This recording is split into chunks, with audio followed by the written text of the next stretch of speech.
S'hi va ser capaç de situar l'òpera de 3 rals en una tómbola instal·lada en un descampat, d'envoltar Macbeth de mafiosos i de recrear la Celestina en un tuguri de carretera a ritme de rumba, ara Calixto Vieito no es podia quedar curt amb la seva personal adaptació de Tirant lo Blanc. Sense renunciar a la transgressió marca de la casa, Vieito ha convertit la que està considerada com la primera i més important novel·la de la literatura catalana en una gran festa teatral.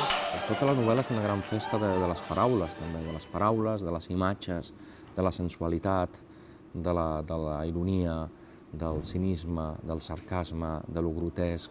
Si en 1.200 pàgines Joanot Martorell, a més de narrar les gestes èpiques i amoroses del seu protagonista, traçava una panoràmica de la societat medieval, Vieito aconsegueix resumir en 3 hores aquesta novel·la a cavall entre la crònica històrica i la ficció on flueixen les més intenses passions. La peça parteix d'un somni, el d'una organista cega que comença a llegir el Tirant lo Blanc i s'imagina l'obra i els personatges.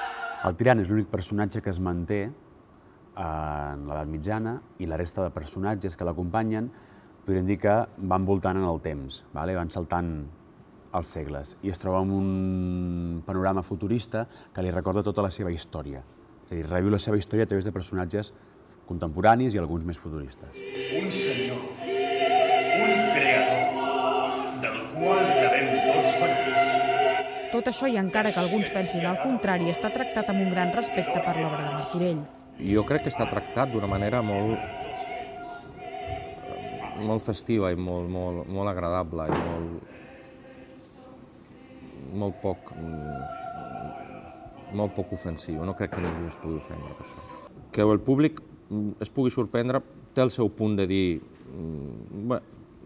Ara, el que no és que un especialista se sorprengui d'això, algú que ha llegit la novel·la se sorprengui, denota, no sé, una certa ignorància. Com en tot muntatge de Vieito, aquest tirant té reaccions oposades per part del públic. Hi ha gent que, evidentment, que li agrada molt i gent que no li agrada gens, però és el que el Calixte sempre proposa i el que li interessa, que hi hagi, si més no, que hi hagi opinió, que hi hagi gustos, que la gent decideixi, saps, si això li agrada o no li agrada, no que es quedin diferents, mai. En pantalles instal·lades pel teatre, música a càrrec de Carles Santos i un escenari que ocupa una gran part del pati de butaques, el Tirant lo Blanc de Vieito és un espectacle boig, radical, desmesurat i excessiu, a mig camí entre el circ, l'òpera i la gran paella popular. Aquest cavaller no pot saber morir!